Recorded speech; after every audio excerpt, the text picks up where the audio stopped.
ভিন্নধর্মী ভাইদেরকে বা ভিন্ন ধর্মাবলম্বীদেরকে আমরা সালাম বিনিময় করি মুসলিমদের সাথে, তাদের সাথে সাক্ষাৎ হলে তাদের সাথে আমরা কি বিনিময় করব? হ্যাঁ, আসলে মুসলিমকে দেখলে, মুসলমানকে দেখলে তখন সালাম দিবে, এটা হাদিস দ্বারা প্রমাণিত, অনেক হাদিসে আছে এবং কোরআনে কারীমের আয়াত দ্বারা ইঙ্গিত করা হয়েছে।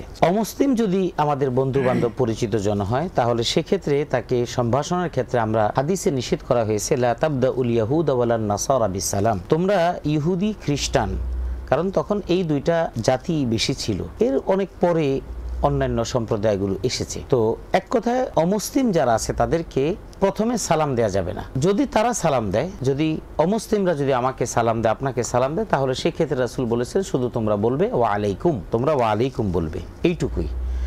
এরপর একটা কথা থেকে যায় যে আমার অফিসের বস অমুসলিম, আমার টিচার অমুসলিম, তাকে আমি কি বলবো? তাকে আমি কি সালাম দিব না কি বলবো? এই ক্ষেত্রে ফকিহদের ভিন্ন ভিন্ন মত আছে। সেই ক্ষেত্রে একটা শব্দ তারা আদব, এই শব্দটা বলে। এই শব্দটার ব্যাপারে বক্তব্য হলো যে আদব এটা হলো একটা শিষ্টাচার সম্পর্কিত একটা শব্দ, এটার মধ্যে অন্য কোনো শিরকি শব্দ নেই। যেমন নমস্কার, এটা হিন্দু বা অন্য ধর্মাবলম্বীদের একটা নিজস্ব কালচার, এটা বলতে গেলে তারপরে আরো বিভিন্ন নামে তারা বিভিন্ন যে সমস্ত মূর্তি বা তাদের যে সমস্ত দেবতার নামে তারা এভাবে প্রণাম করে, ওটা করা সম্পূর্ণরূপে হারাম, কারণ ওটা শিরক। সর্বোচ্চ যদি একান্ত বাধ্যগত হয়েই যায় তাহলে সেক্ষেত্রে উপায়ান্তর যদি না থাকে তাহলে সর্বোচ্চ আদবটুকু বলা যেতে পারে, এটুকু বলা যায়, তবে সালাম দেয়া যায়। এটা তাহলে আদব থেকে আদব, আদব থেকে আদব। আচ্ছা আচ্ছা আচ্ছা আচ্ছা, মাশাআল্লাহ। আশা করি দর্শক আপনি ক্লিয়ার হয়েছেন বিষয়টা।